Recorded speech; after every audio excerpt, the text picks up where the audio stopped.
Урматтуу туугандар, барыңарга салам. Ош базарда жүрөм, Ош базарда. Могу көчө.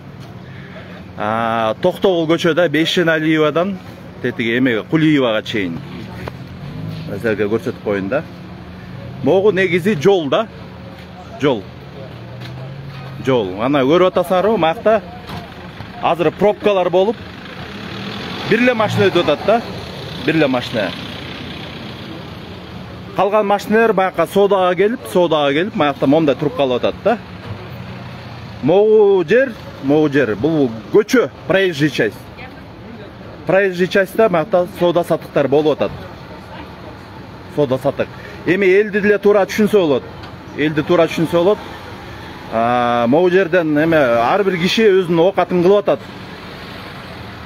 Бирок ушуну качан мыйзамдаштырабыз? Качан маякта 25 сомдун ордуна 100 сом берилип местага 100 сом турганына берилип, эмнеге ошол нерселер квитанциясы жок сол чөнтөккө кетип атат?